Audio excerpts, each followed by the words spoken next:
Hare Krishna, everybody. Vancha kalpatarubhyascha kripa sindhu behevacha patitanam pavanebhyo vaishnavebhyo namo namaha. Welcome to the Sunday feast for October 11th, 2020 festival. And today we'll be speaking on the subject of awakening our dormant love for God. And I'd like to refer to Srila Prabhupada's Srimad Bhagavatam. We'll begin with a verse in the second chapter of the first canto. This verse answers the question of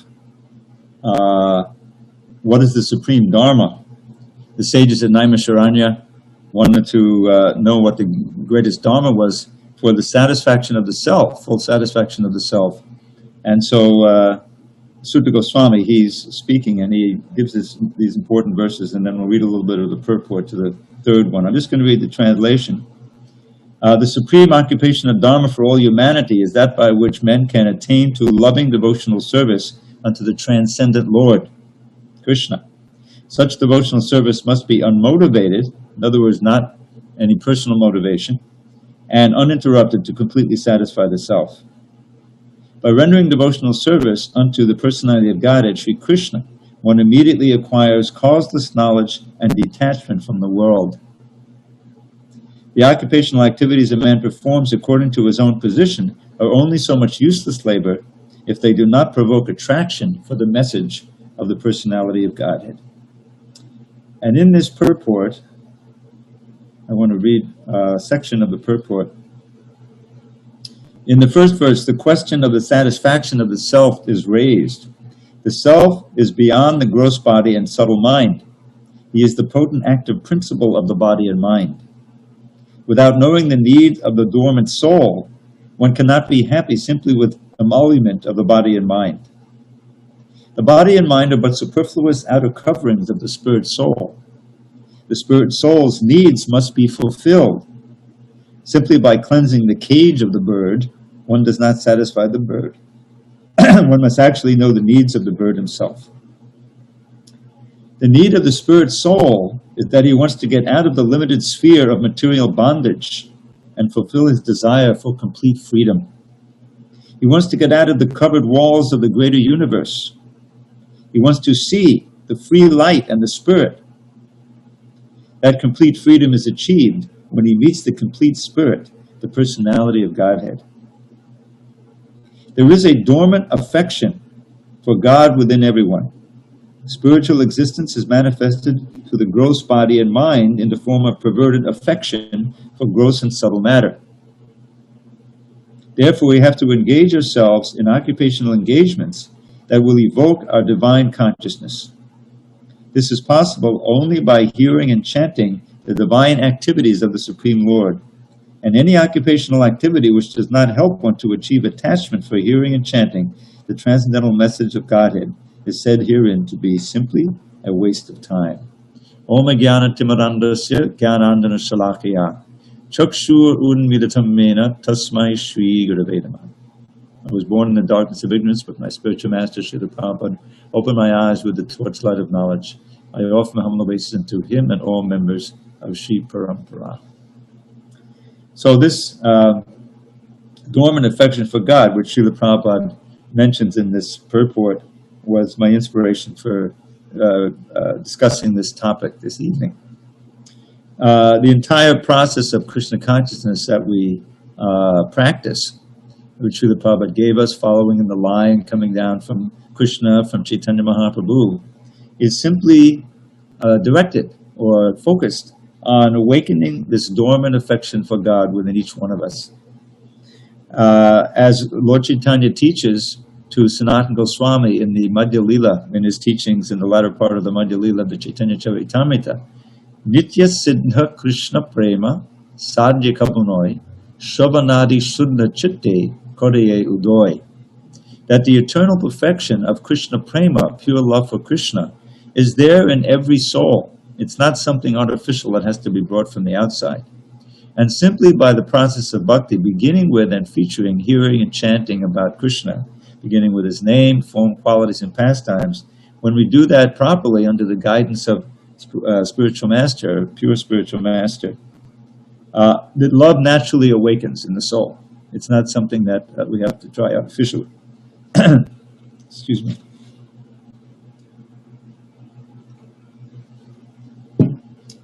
So why should we want to do this?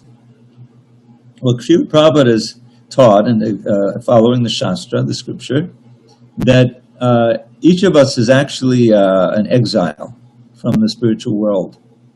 Our eternal home, as Srila Prabhupada so many times said with his famous phrase, going back home, back to Godhead, our original home is with Krishna in the spiritual world, Goloka Vrindavan, or maybe Vaikuntha. But the spiritual world means the place beyond the limits of this material world, beyond the three modes of material nature, beyond birth and death, the famous title of that book that Srila Prabhupada wrote. But we don't know that.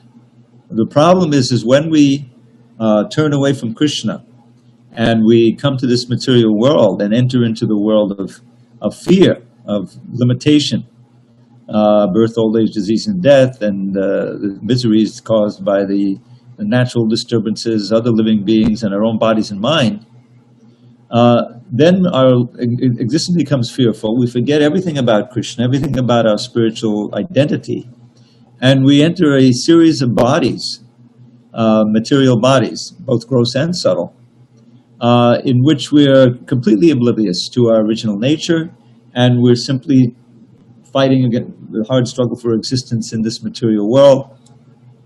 And our dormant affection for Krishna has been misdirected to things of this world, beginning with our own body, extensions of the body, loved ones, things that we may accumulate as human beings. But all of it is a great illusion and all temporary. And each time we die, everything is taken away. Everything we treasured, everything we valued, everything we thought was important is removed. As Krishna says very concisely in the Bhagavad Gita, Mrityu sarvaharashchaham. As death, I take everything away, both from human beings and from animals and every other living being that leaves one body and goes to another. So this attraction for the things of this world, sensual attraction, emotional attraction, is all really a perverted reflection of our original attraction for Krishna. And so Bhakti Yoga, the process that we've been given by Srila Prabhupada, as I mentioned, following in the footsteps of the previous acharyas and according to the Shastra, is a systematic, as he would very often say, science by which we can awaken this dormant love for God, love for Krishna, and simultaneously find ourselves detached from the attractions of this material world, which divert our attention and keep us bound in the modes of nature. One of the verses I read here, the second one, it says, Vasudeva Bhagavati Bhakti Yoga Prayojitaha. By engaging in Bhakti Yoga to the personality of God at Vasudeva or Krishna, Vasudeva Bhagavati Bhakti Yoga Janayatyashu Vairagyam very quickly generates vairagya, detachment from things that we've been attached to, perhaps our whole lives. Gradually that attachment, which is compared to knots in the heart, is slackened, and the attachment is being sublimated, I like to call it, and turned back into its original divine object, which is Krishna and everything related to Krishna. Jnanam Charahoya. Along with that vairagya comes knowledge. Knowledge and detachment go hand in hand. I like to tell a little story that you can easily realize how this can happen. Many of you have attended the Sunday feast, or a feast for Janmashtami, or maybe Srila Prabhupada's appearance day, Vyasa Puja. And my old friend Madhusudan Prabhu, who I know from many years ago when I first joined in 1973 in Brooklyn, he and his wife live in the area here, and whenever he makes sweet rice, it's a special event. He's perfected that art of making sweet rice. I'm sure many of you have tasted very high quality sweet rice. So imagine it's the Vyasa Puja feast, which is usually the best one of the year, since many of the devotees come and really want to cook nicely for Prabhupada. So the feast has gotten to the point where the sweet rice is ready to come out, and the pots are there. The devotees are at the head of each line with their buckets full of sweet rice, and which is cooled to perfection and cooked to perfection. But about the last minute, last second, Madhusudan comes running out of the kitchen. He says, "Oh, I'm so sorry, Boo-Boos. Hare Krishna, Hare Bol. Please listen. I forgot. I put salt in the sweet rice instead of sugar.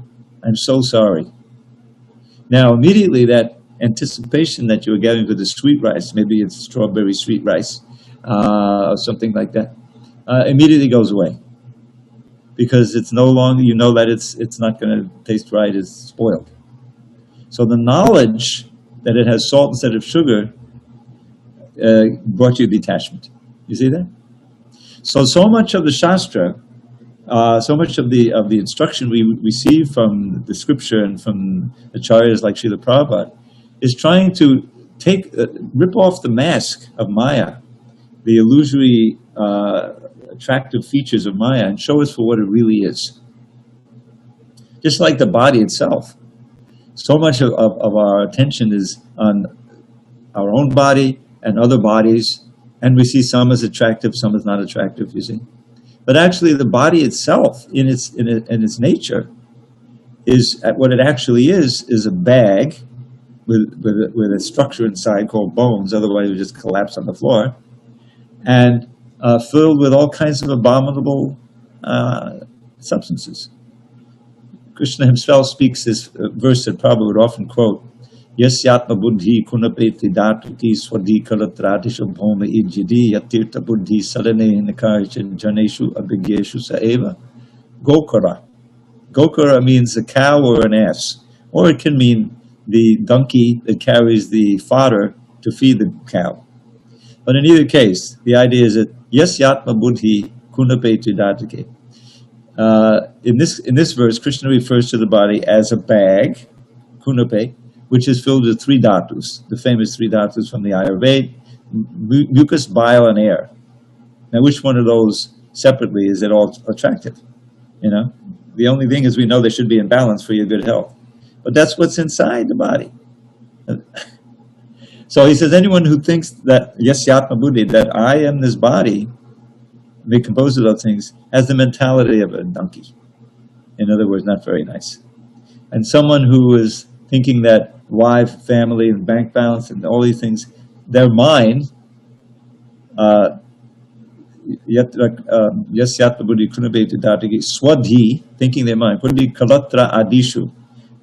Usually the entanglement begins with the wife. As soon as you get married, then you have to have money, you have to have a place, you have to have a car, you have to have a job, you have to have insurance. And so all goes from there. So it's kalatra, etc. That's mine. These are all mine things. You're identifying that. So it's me and mine. This is the essence of the false ego, the sense of false self. And that false sense of self, one body after another, human sometimes, often not, is what keeps us bound here, the false sense of self, false ego. So how to begin to remedy this disease of ignorance and misidentification and awaken that natural affection for what really can give us eternal happiness. All of our attachments and what we call love for things in this world are really strong knots that keep us bound here. They keep us bound life after life. Because don't forget the science of transmigration, is that at the time of death, the body itself falls. It's just a machine that eventually breaks down. The gross body, but the subtle body, the mind and intelligence, which are filled with all of these thoughts and fears and unfulfilled desires, plus your karma, that brings you to another body. It's all ready for you, just in your next birth. So as long as our thoughts and our mind and our consciousness is filled with these material longings, unfulfilled, which they must be on the material plane, we're going to get another body. So, the art of Krishna, and this is very nicely explained, by the way, in the Bhagavad Gita, at the end of the third chapter. The third chapter is all about karma, activities, and at the end, Arjuna asks a question that may trouble us, and that is, what is it that forces us, kind of seemingly forces us to do activities that we know are bad for us, that we know are wrong? but we can't help ourselves. And Krishna answers very logically, it's lust, is powerful, powerful desire for things of this material world, headed by sex desire, but not only sex desire. So he says, Kama esha, Krodha esha, Rajogunu samudbhava, Mahashano, Mahapapa, Vidyanamaya, Vaidinam. Says, here's the real enemy, Arjuna, not those soldiers on the other side. The real enemy is in the heart. He says, lust, Kama esha, which turns into wrath or strong anger when that lust is frustrated. So those two, characterized by the mode of passion, the mode of ignorance, Rajoguna, and rising from the mode of passion, Rajoguna Samudbhava, are the eternal, all-devouring, sinful enemy of this world. And then he goes on to explain how, and this is really key to understanding the whole science of Krishna consciousness, these powerful material desires, which we take for granted, but really are unnatural for the soul, they are covering our knowledge. It says, first he gives an example, different degrees of covering. It says, Arvitam Gyanametina Gyanino Nityavaidina. The eternal enemy of the soul is this lust, which covers his knowledge that I'm spirit, knowledge that I'm a servant of Krishna, knowledge of Krishna in the spiritual world. All of that is forgotten. And this material desire, lust, takes up, it's like a battle, because he's on a battlefield. He uses these references a lot. And that is, it is captured, these strategic places, the senses, the mind, and the intelligence. So when you have your senses are overwhelmed with some desire, say some addiction, you've gotten yourself entangled in alcohol, or nicotine, or one of the arrays of the drugs, these opioids or whatever, causing havoc in the society. So that means that the senses have become addicted to something, and you can't resist it. It takes over your mind and your intelligence, and you become a prisoner of that. You need an intervention from outside. One of your friends or your close relative sees that you're destroying your life, and so he says, Bill, you have to get yourself together. We're taking you to Alcoholics Anonymous, or we're taking you to rehab or something. They'll help you there. And if you're lucky, you'll go along with it and maybe get cured. But it's very difficult. The mind also can become addicted very, very strongly to a certain experience or persons or whatever. And the intelligence also is figuring out ways of fulfilling these desires. So this is the real bondage here in this world, is this kama, this material desire, which resides and it keeps us going. Now, in the 4th chapter of the Adi Lila, there's a very wonderful chapter, a description of the love of Radha and Krishna, which is really essential for understanding Lord Chaitanya and his advent and his teachings. And then the expansion, the love of Krishna in all of its varieties, beginning with Radha's love for Krishna, but all of the residents of Vrindavan and Goloka Vrindavan, they all love Krishna. That's real prema. What's the difference between prema and kama? Now, Prabhupada describes in that 3rd chapter in his purports in the Bhagavad Gita that kama is nothing but prema that has been adulterated by the contact with the modes of nature. So it's just like milk turns into yogurt, when you add a yogurt culture. It's the same substance, but it becomes transformed. So the definition of those two is given. He said, Atmendriya priti varchitaribali kam, Krishna dendrita priti icha dare prem nam. So he's given an example there. It's like two metals, like iron and gold. The prema is the gold, and the kama is the iron. They're metals, they're similar, but they're a world of difference. So he says, desire to satisfy one's own senses is called kama. And that sense includes the mind. There are a lot of subtle gratifications you can get that are only pleasing the mind, but that's a huge field of kama, material desire. Krishnendriya priti icha dare premna. But the desire to please Krishna's senses, that's called prema. So there's a close relation there. And the art and science of Bhakti Yoga is how to use these very senses that we've been given because we have material desire, senses, mind, everything, and how to engage them in Krishna service, how to be trained to serve Krishna. You can see it's a simple art. For instance, the temple needs to be cleaned. Now I can walk over there some morning, say at 10 in the morning, and there's Bhakti Glenn. He may be sweeping up the patio, right? There's so many places in this Pacific Beach, like right on the corner, there's a bar there, and they maybe have a janitor they hire to sweep up, on Sunday mornings or Saturday morning, right? A big party on Friday. Okay, so the same activity is going on, but Bhakti Glenn, he's chanting Hare Krishna, and he's thinking, I'm doing this for Krishna. I'm not doing it for some, salary. So that's spiritual. His senses, his mind, and everything, his heart is becoming purified by that same activity. Whereas the janitor at the bar, he's thinking, I'm going to get paid for this and pay my rent, and doing it. He's not doing it as a service. He's doing it for some material remuneration. And so it's still within the realm of kama and attachment. Same activity. So that goes for everything we do, hearing and chanting. People are hearing and chanting, the movie theaters and the music, the material music, a million different things. But in the temple or in your home, when you know, and you're yoga and you're Bhakti yoga practitioner, you're hearing and chanting Krishna's name or Krishna book, description of Krishna. You're talking about how to distribute books, or let's go on Harinam, something. The same ear is being used, the same tongue is being used, but the difference is completely 180 degrees. So that's what I mean by awakening the dormant love for Krishna. It's there. What's the benefit? The benefits are enormous.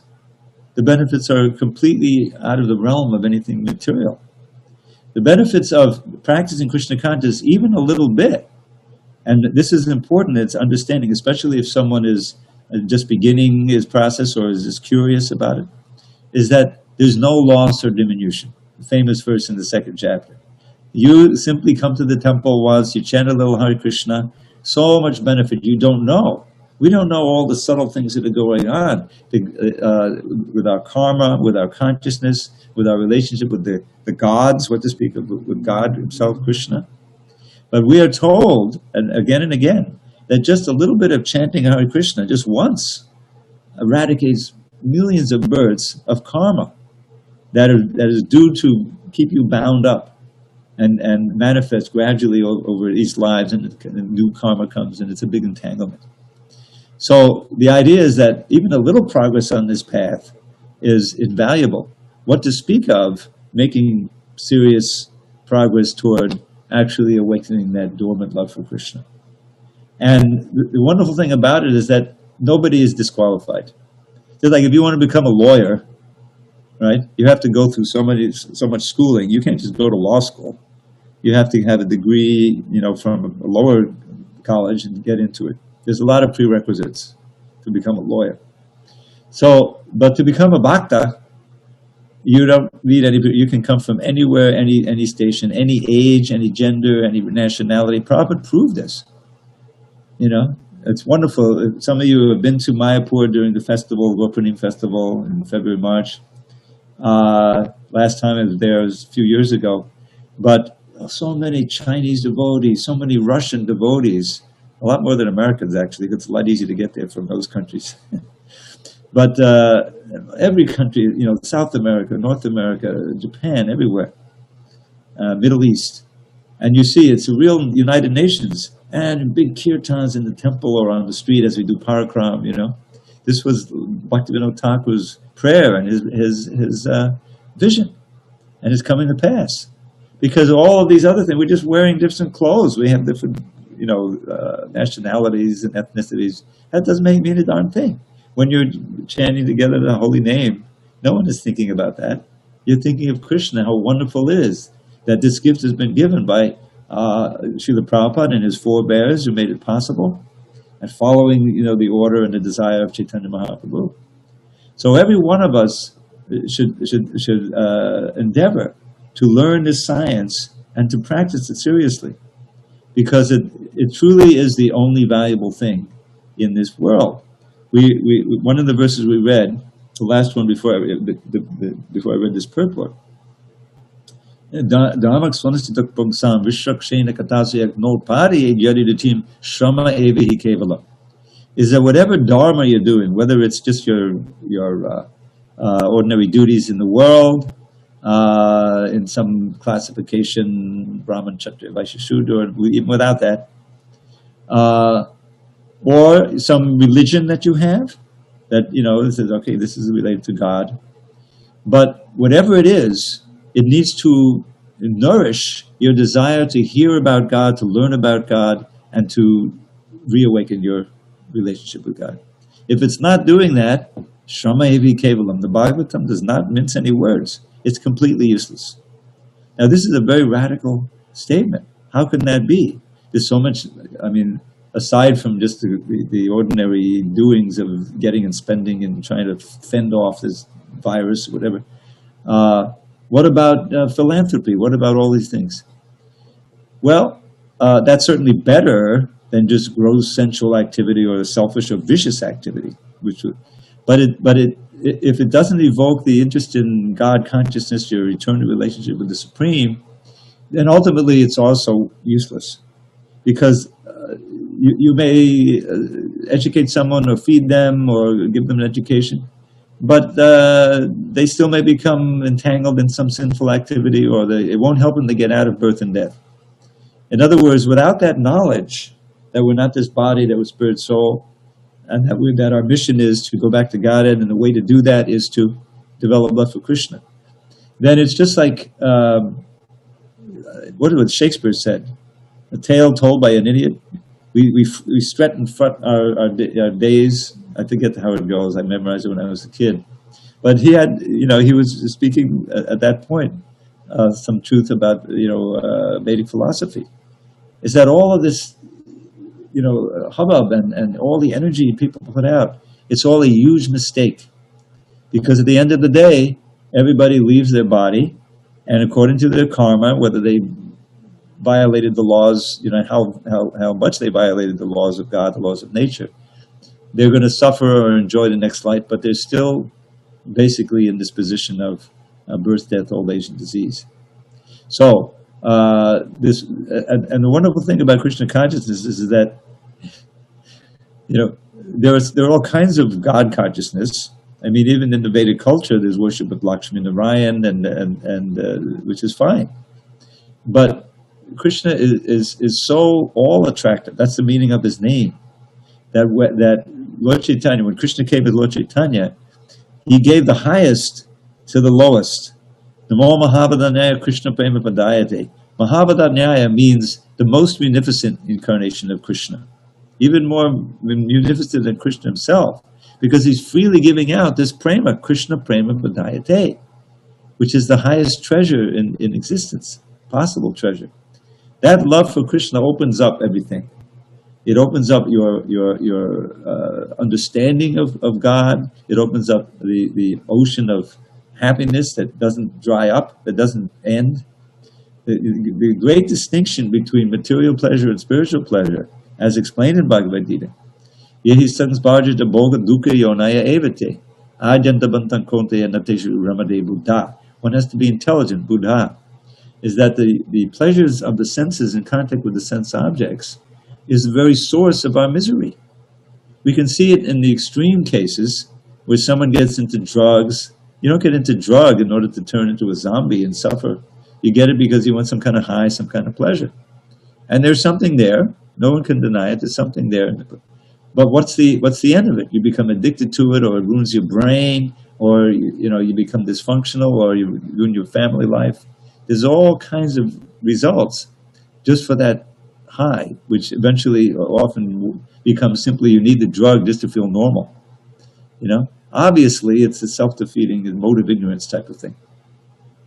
But even the so-called refined happiness in the mode of goodness is also a kind of addiction. I know a friend of mine, a longtime friend who's coming to the temple now, he was very passionate about fine art. He wanted to go to Europe and see all the wonderful paintings in Italy and so many things. It's not say it's not really the mode of ignorance that you normally think of. It's maybe the mode of goodness, But now he's realizing that that's also illusion. He's becoming much more involved in Krishna consciousness now, realizing that this is the eternal art. The beauty of Krishna in the spiritual world, the whole spiritual world, just blows away any kind of material art you could imagine. So what I'm getting at and what I'm emphasizing here is that we've been given this great gift, very systematic, complete science of God. Srila Prabhupada worked so hard to present it through his Nectar of Devotion and Bhagavad Gita, Srimad Bhagavatam, Chaitanya Charitamrita. And I was fortunate to be able to participate in a small way in producing these books.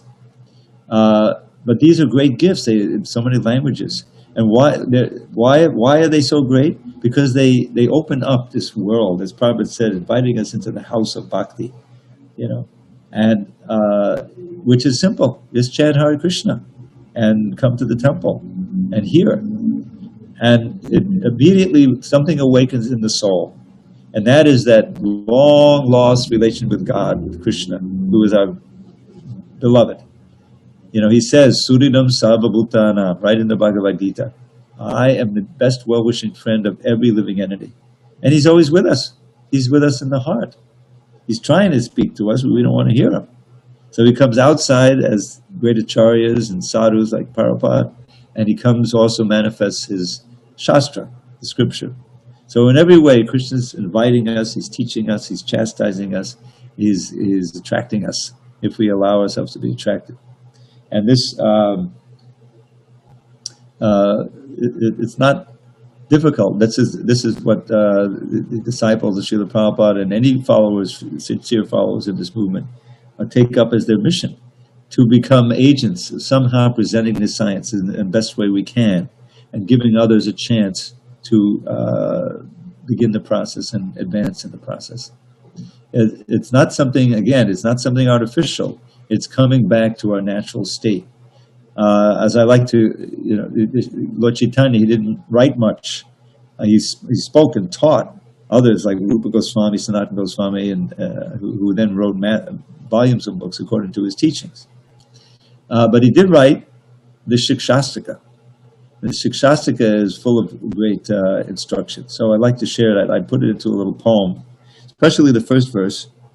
And he gives the seven of the benefits of chanting Hare Krishna, of chanting in congregation, this, Sankirtan, we call it.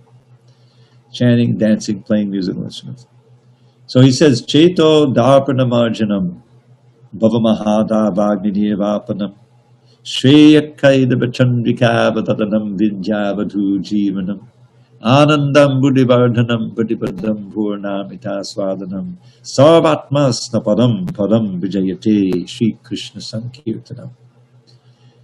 All glories to the chanting of Sri Krishna's holy names, which easily extinguishes samsara's blazing flames by polishing the lust-encrusted mirror of the heart.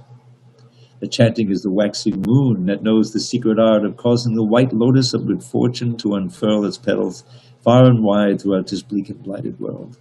Of transcendental knowledge, which will take us to life's goal, the chanting of the name of Krishna is the life and soul. The ocean of ecstatic bliss floods far beyond its bounds wherever Krishna's merciful and mystic name resounds. Indeed, whenever Krishna's name is sung in congregation, at every step one tastes a joy that knows no limitation. So hear with great attention as I earnestly request, please chant Sri Krishna's holy names and be supremely blessed. The soothing nectar of the name will bathe your consciousness, bestow pure love for Krishna, and eradicate distress. So it's all there in that one verse. He's describing the progressive benefits of chanting. The first thing is that the heart becomes purified, the mirror of the mind, the mirror of the heart. Now it's covered by the dust of lust of so many millions of years of material desires. We can't see ourselves as spirit souls. We can't see Krishna in there. But when we chant seriously, that heart becomes clarified, and we can understand, I'm pure spirit. And you can begin to feel Krishna's presence there. And just that alone extinguishes the birth and death, if you're really sincere. In other words, your attachments begin to be sublimated into attraction for Krishna. And so this is very auspicious for everyone, for ourselves, and for those who hear the holy name. So he compares the chanting to the moonshine that's causing this white lotus called the Kairava, which blooms under the moonshine in the forest and very fragrant. Causes that white lotus of good fortune to unfurl its petals far and wide throughout this bleak and blighted world. And the knowledge, we should always remember that we know all this deeply in our heart, but it's been covered by millions of births of material knowledge. So it starts to come out, and so the chanting, you get certain inklings of the knowledge, and you become attracted to get systematic knowledge, hear the Shastra, like Bhagavad Gita and Bhagavatam. So this is how the knowledge develops. And then he just says, Anandam Buddhivardhanam. We're right near the ocean here. And we know how powerful and awe-inspiring it is. So just imagine if there was an ocean of bliss, and we had a tidal wave coming in over here in the Pacific Beach, and we're all getting drowned. Not physically, but in the ocean of bliss. Anandam Buddhivardhanam. And at every step, one can chant within his mind or externally and taste the nectar for which we're always anxious. So therefore he enjoins everyone, just chant and take a bath in this, purify and cleanse your consciousness by the chanting. And the holy name will be victorious. Now this is a very significant verse when you think of how Srila Prabhupada started and grew this movement. It's a wonderful story. It will remain for as long as this earth is still around.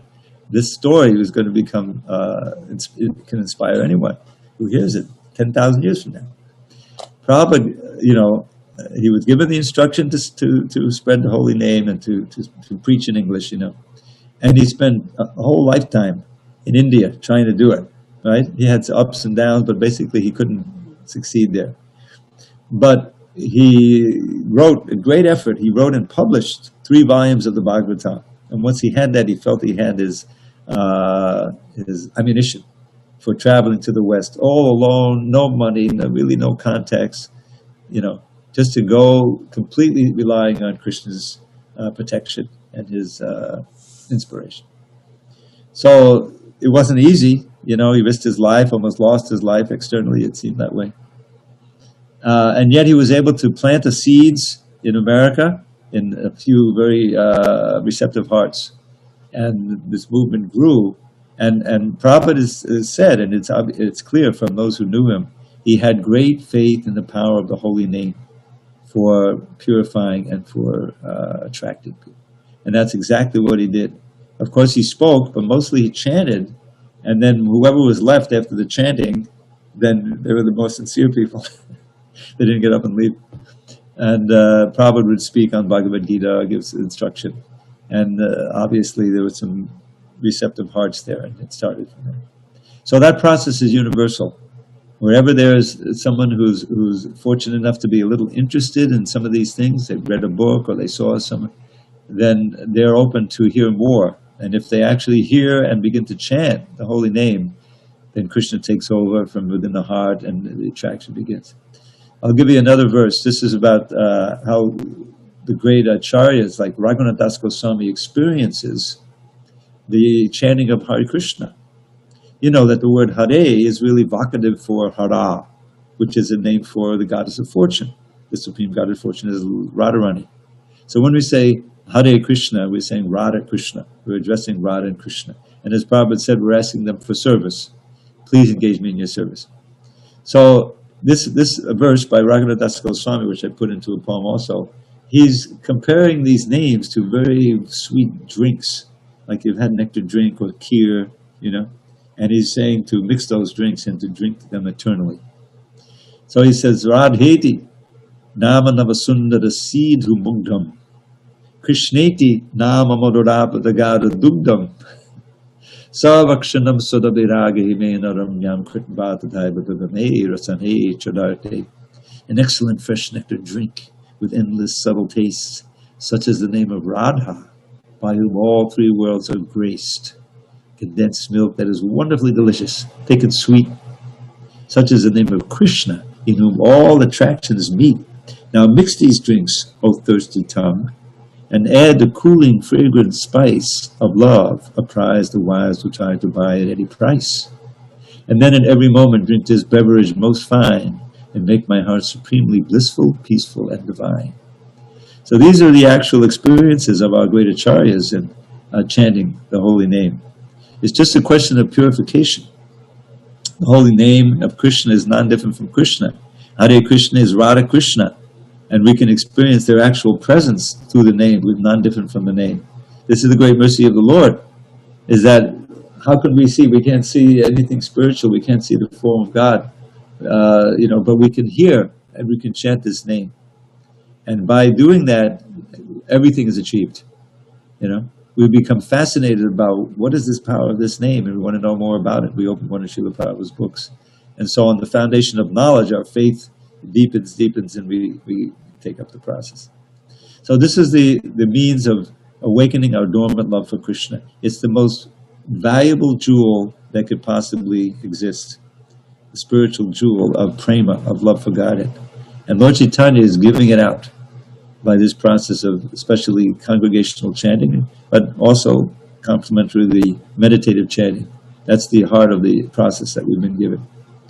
So all of you who have heard this, however many there may be, whatever you're doing, then continue doing that and become determined to advance in devotional service. Now we have the age of COVID. This is the period of, hopefully it'll be ending in a few months, who knows.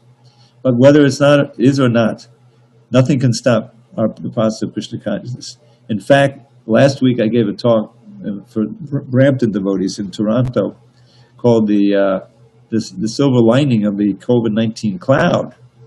And the silver lining is that it should make us more serious in practicing our devotional practices. Because after all, suddenly everything we thought was for sure and that we had our plans, things are becoming dangerous now. And we don't know how long we have where we have this opportunity to practice devotional service.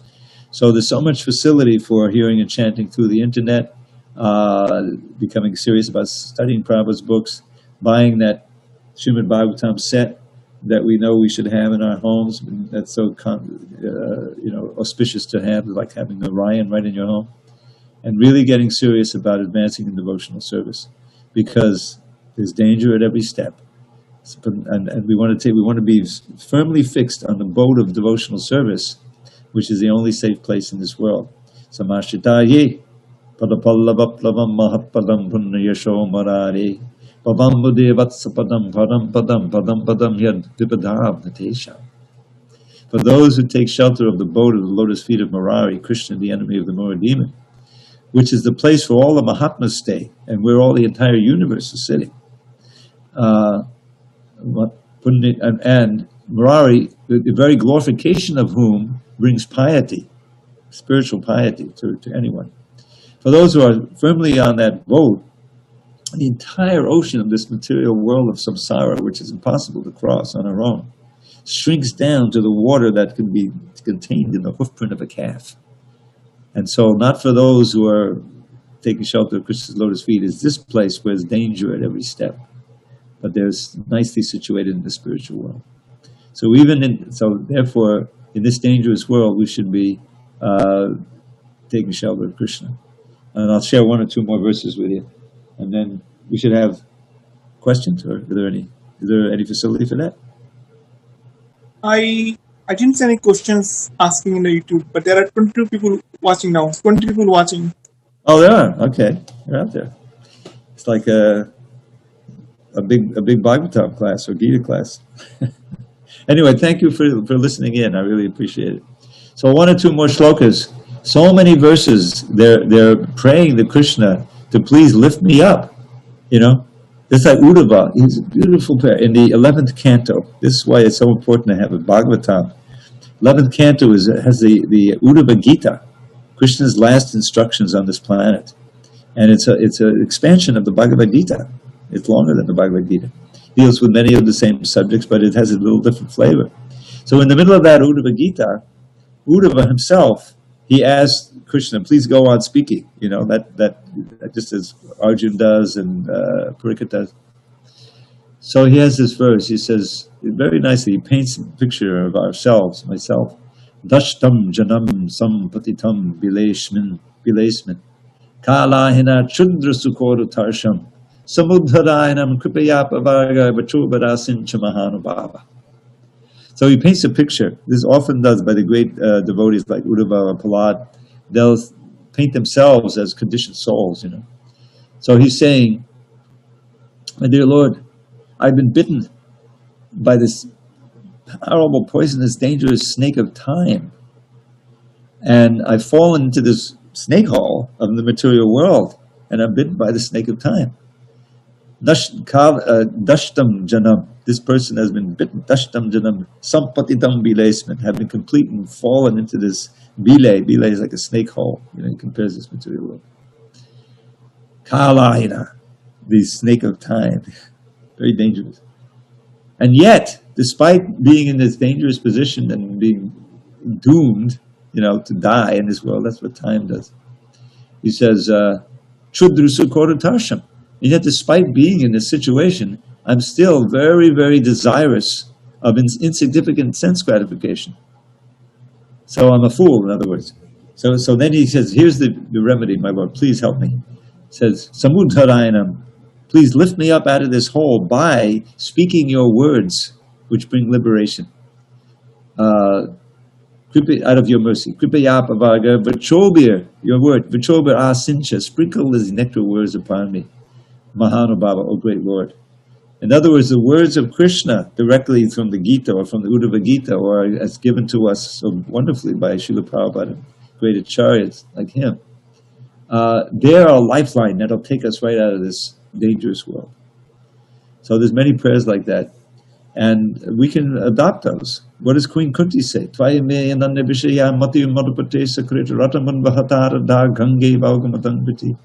O Madhava, please ever fill my mind with thoughts of thee, not any other kind. As Ganges torrent flows into the sea, let all my love flow constantly to thee. So this is a good way to, I think, conclude our maybe the questions, if not. But she's praying that her love, she's the mother of the Pandavas. So what's wrong with that? She's loving devotees, you know. But because they're her sons, she thinks there's a material element there. So she's teaching us, let all of my thoughts dwell in you, and all my love go to you, Krishna. Please help me with that. We can pray like that to Krishna, Radha Giridhari, or our pictures at home, or just Krishna in general. So this is what we've been given, so much facility for developing our dormant love for Krishna. We should take advantage of it. Hare Krishna. So no facilities for comments then, huh? All right. So In the YouTube, I see there is a comment. It's from Bhakto Bob. He said, thank you, Dravida Prabhu from Bhakto Bob. Please accept my humble obeisances. All glories to Srila Prabhupada. Hare Krishna. Okay, Bhakta Bob. I assume that's the Bhakta Bob, living in Arizona on your new farm, who just came and visited us the other day and made a nice big donation. I'm assuming that's Bhakta Bob. Since I don't hear anything else, he must be him. Okay, thank you, Dr. Bob. I'm going to go to 7:30. Is that okay? Yes, you can go as long as you want. I'm Okay, sorry? we have a question. You can go as long as you want. No. Questions? Let's have a question. Go ahead. What's the question? Okay, so this is from Aviram Narayan. Hare Krishna Prabhuji, Maha. The question I have is, we always speak of Brahma, but I want to know the position of Lord Shiva in the entire universe. I'll be grateful if I could understand that. Okay. So you don't mean Brahma, you mean Brahma, Lord Brahma. But we have much less about Shiva. But there's quite a bit about Shiva in the Srimad Bhagavatam. To read through the Bhagavatam. Shiva, of course, is one of the Gun avatars by which the world is going on. Gun avatars are those who are in charge of the different modes of nature. So we commonly say that those are Brahma, Vishnu, and Shiva. In fact, if you study Hinduism in some college, Hinduism 101, you're going to learn about the Hindu Trinity, Brahma, Vishnu, Shiva. But there's a place for this Trinity.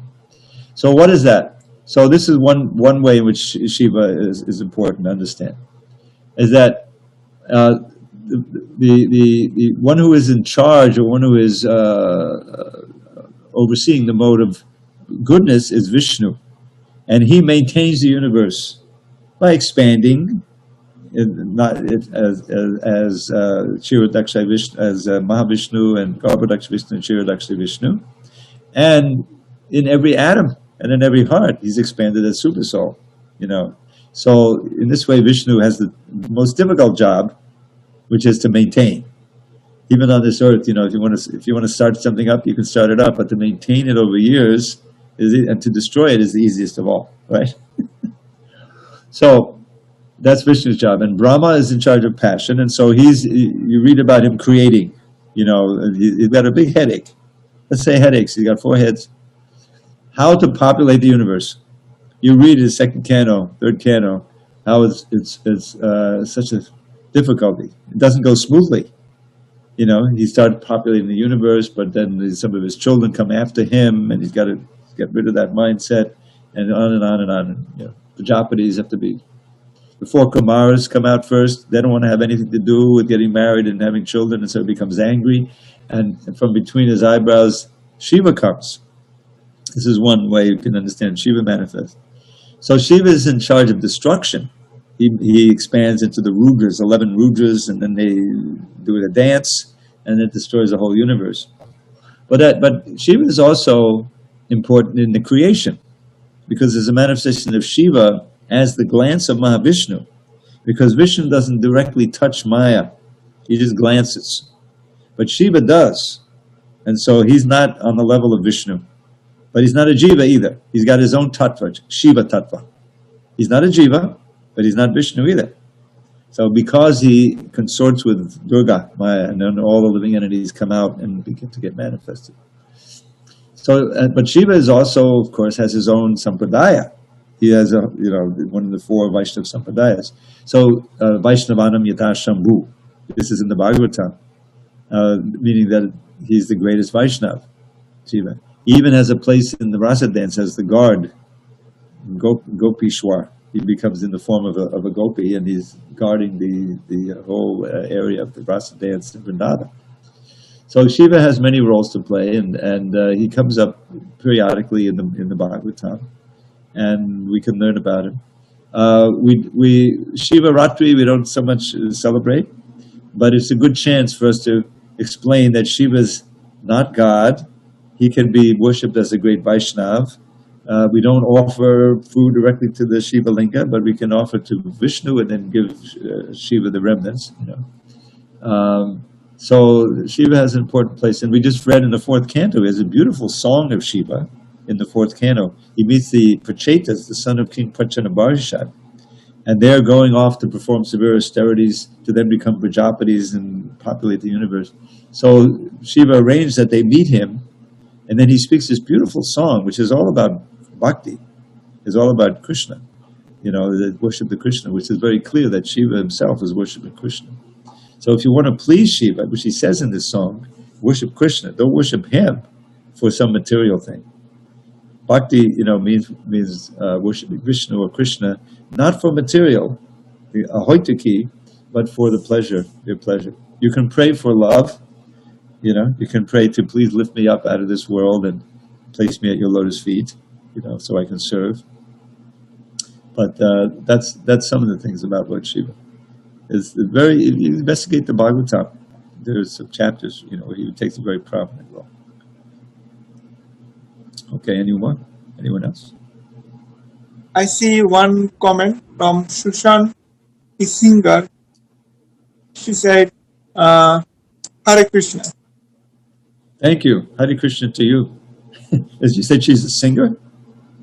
No, the name is Susan Isinger. My English is not good. I'm sorry. Okay, nice to meet you.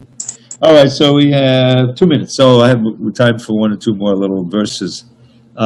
speaking about the prayer that Krishna will lift us up, by the rope of bhakti. This is a very common thing. There's one beautiful one I just gave from the Mukunda Mala Stotra. That's another book that Prabhupada started but didn't finish, but it was completed by his disciples. It's very wonderful. But the one I put a poem to is by Rupa Goswami. And he says, Manisija Pani Jushte, because it goes back to lust and love. So this Manisija is a word for kama.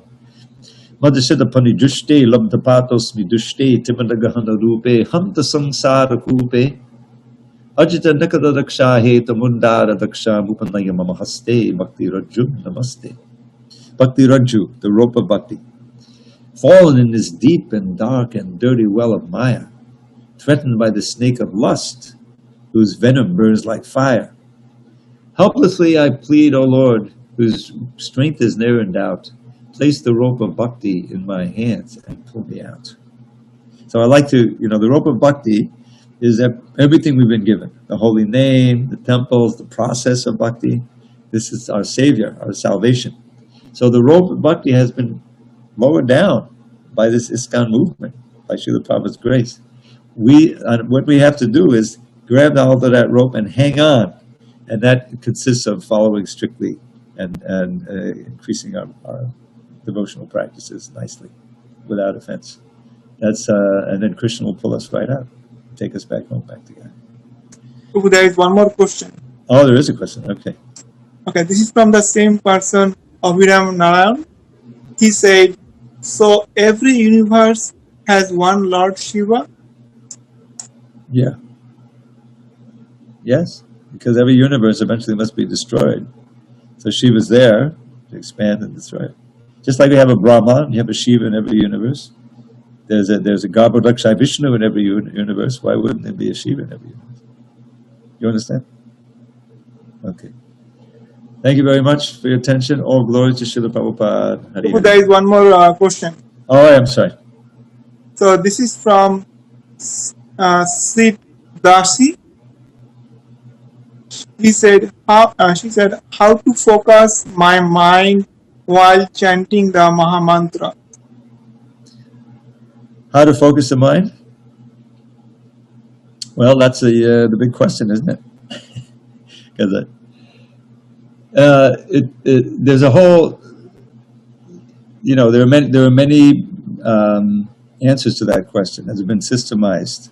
There's some nice books which I can, if you can send. Can she send email to you, or there's a way to communicate with you? So you just remind Tapas, and I'll send you some titles of books or PDFs of various books. But the basic way is, whatever, if you follow try to follow the principles of Bhakti Yoga, just like the Upadeshamrita. There is 11 essential verses of instruction by Rupa Goswami. And some of those are, Atyahara Priyasascha Pajalpo Niyamagraha. He says, here's how you destroy your Bhakti Kripa. It says over-collecting, overeating, being greedy for material things, prajalpa, talking nonsense or hearing nonsense, associating with non-devotees is a definite way to stop. So the thing is, generally these things don't, you don't decide, okay, now I'm just going to, is that you tend to get into them or let them affect you. And then when it comes time to chant, your mind is racing. All these other influences that you have. Material association is very poisonous. So the idea is that you need to learn how to give up those things which are impediments to bhakti and accept those things. And then when it comes time to chant in your japa, you'll find your mind, being drawn to the holy name, easier to hear. And also, there's always prayer. There are verses of prayer for, please, my Lord, let me have more attraction for you. And so I can share those with you. If you just write to Tapas. And there's a beautiful Namashtaka by Rupa Goswami. And all of these prayers and these sincere supplications to the name, to Krishna, this is Queen Kunti, and they have an effect, and they make it easier to hear the holy name and to chant. Okay, is that okay? So I shared your email ID with her. She said, thanks, I will email him. Okay, fine. I'll look forward to hearing from you. Hare Krishna. All glory to Srila Prabhupada. Hare Hare Bol. Sorry. Okay. Okay.